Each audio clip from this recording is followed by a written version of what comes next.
y'all, it's Dan, Book Nook Noggin, here with another book review, and this time I'm here to review White Pines by Gemma Amor. This is my first experience reading Gemma Amor's works. I know that a lot of people are more familiar with, I think it's her debut. Now, don't quote me on that because I may be wrong, but I think her debut is called Dear Laura, which I think I may have that one on my Kindle. I may or may not. But I decided to read White Pines just because this beautiful cover by Keelan Patrick Burke was just so stunning that it kind of drew me in. And I think at the time, or like lately, I'd been hearing and seeing a lot about this book.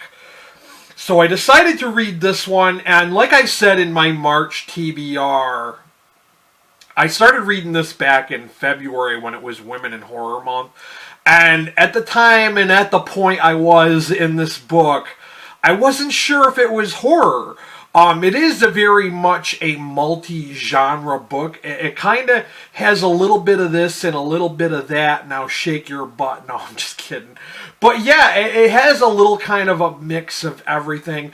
Like I said in my March TBR, if I was to find like anything to compare this to, I would compare it to the Philadelphia Experiment meets the Wicker Man. It is along those lines.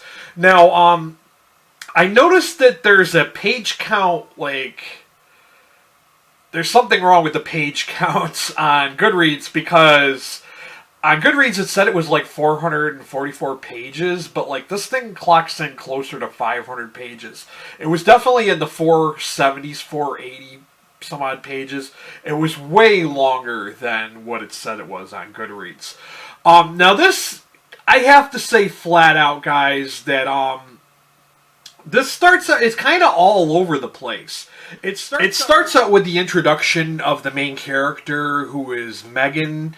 I don't know if they ever say what her last name is, but, you know, she has something happen, a major life-changing event happens, and it happens to coincide with the fact that she's inherited her granny's house up in the Highlands of Scotland, so she travels up there, and it's kind of, you know, like, it's just this weird town where everybody's kind of secretive, and she really doesn't know what's going on, and people there act like they're not really sure about her, even though, like, yeah, I'm not going to spoil it for you guys, but to be honest with you guys, this, like I said, this is my first time ever reading anything by her.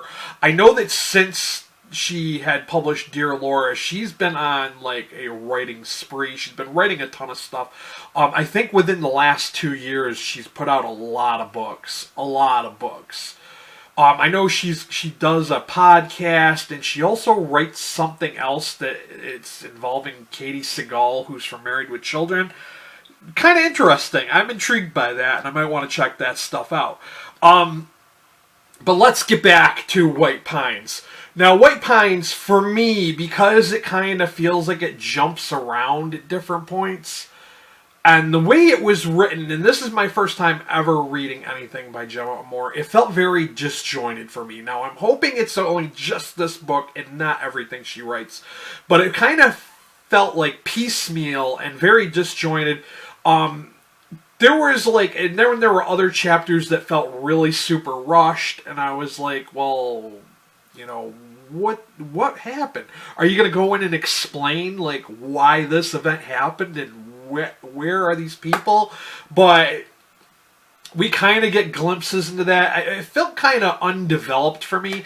I feel like if the author, this is just my opinion, and I know a lot of people on my friends list on Goodreads and a lot of people I'm friends with on Twitter, they absolutely loved this book. For me, it felt like undeveloped. It felt like the book was rushed and it was put out way too soon, in my opinion. I feel like the story should have been a little more developed before it was rushed out. And I don't know if this is her full-on only length novel. I don't know if everything else she's released has been short stories and novellas. But yeah, that's just how it felt for me.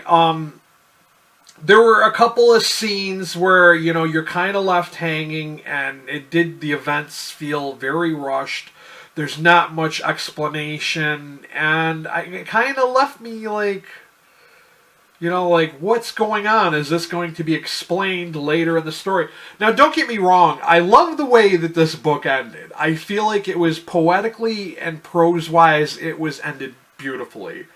But the events right up to before that ending, I thought were kind of wonky. I didn't think it was a suitable passage of events for what I thought would have been a satisfying story. Like I said, everything felt kind of rushed for me. And I have to say this. I rated this 3 out of 5 stars on Goodreads. Now, don't get me wrong. It's a good read.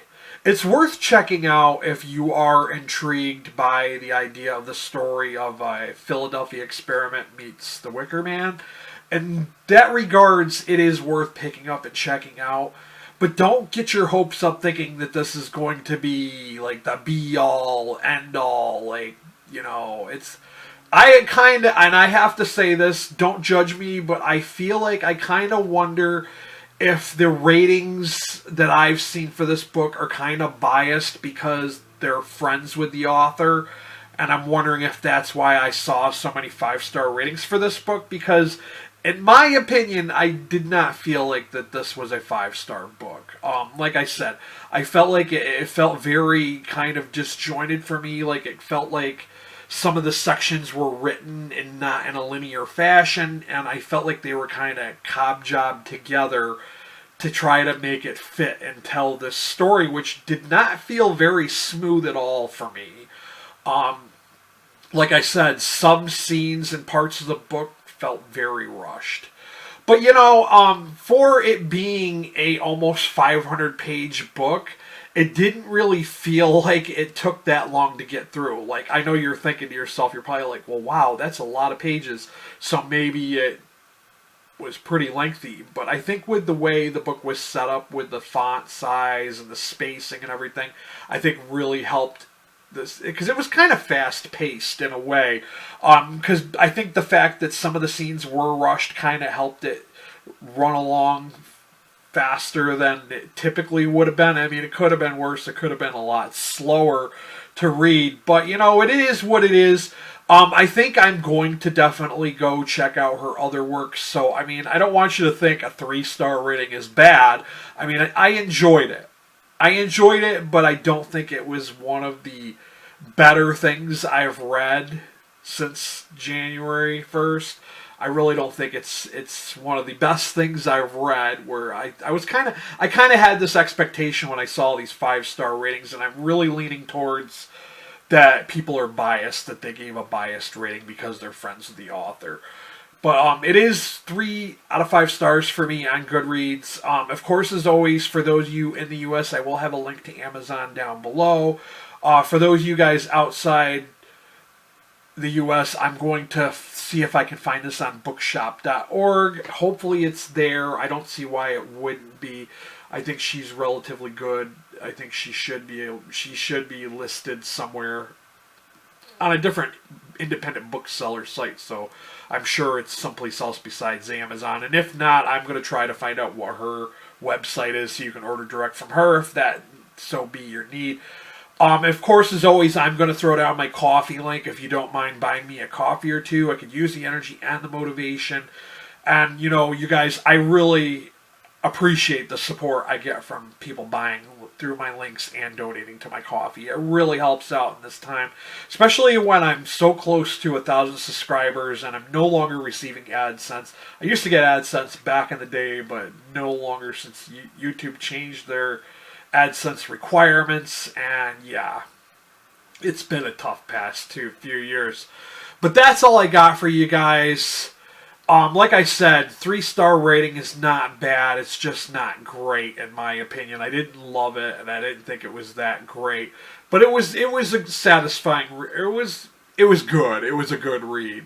It's worth picking up and checking out. If you came here looking for book reviews and book recommendations, please hit that subscriber button, and while you're there, hit that notification bell. This has been Dan. Stay healthy and be good to each other.